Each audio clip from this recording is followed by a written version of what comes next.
आपने नोटिस किया है, सबसे मुश्किल लड़ाई बाहर की दुनिया से नहीं होती। सबसे मुश्किल लड़ाई हमारे अपने मन से होती है। सुबह उठने का मन नहीं करता, काम करने का मन नहीं करता और फिर रात को पछतावा होता है, आज भी मैं खुद से हार गया। ऐसा क्यों होता है? क्योंकि मन आपका सेवक नहीं, आपका मालिक बन चुका है। और जब तक मन मालिक है, शांति नामुमकिन है।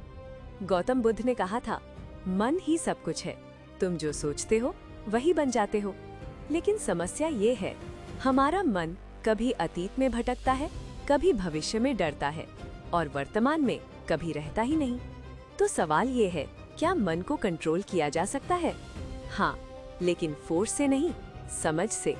आज हम समझेंगे मन को साधने की 5 सबसे शक्तिशाली विधियां, जो सिर्फ विचार नहीं बदलेंगी, आपकी जिंदगी की दिशा बदल देंगी।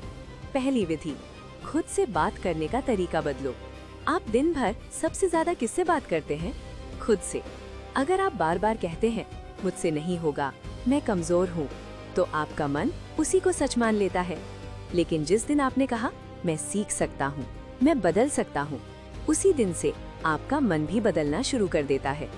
दूसरी विधि, अपने जीवन को दिशा दो। मन भटकता क्यों है? क्योंकि उसे पता ही नहीं जाना कहाँ है। जिस इंसान के पास लक्ष्य नहीं होता, उसका मन हर जगह भटकता है। लेकिन जैसे ही आप एक क्लियर डायरेक्शन देते हैं, मन खुद डिसिप्लिन हो जाता है। तीसरी विधि, अपने समय को संभालो। अगर आपका दिन बिखरा हुआ है, तो आपका मन भी बिखरा रहेगा। जब आप डिसाइड करते हो कब क्या करना है, तो आपका माइंड शांत होने लगता है, क्योंकि उसे क्लैरिटी मिलती है। चौथी विधि, ध्यान, मेडिटेशन। मन को शांत करने का सबसे सीधा रास्ता।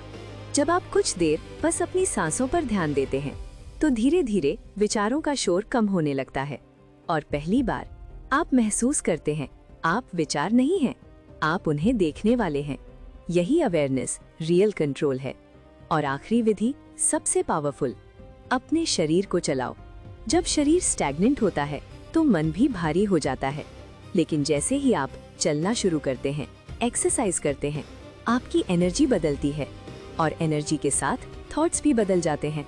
तो याद रखिए, मन को जीतना एक दिन का काम नहीं है, ये एक अभ्यास है, एक यात्रा है, जहां हर दिन आप खुद को थोड़ा और समझते हैं और एक दिन आप महसूस करेंगे, मन अब भाग नहीं रहा, मन अब शांत है। और शायद यही असली जीत है, दिल से सोल तक।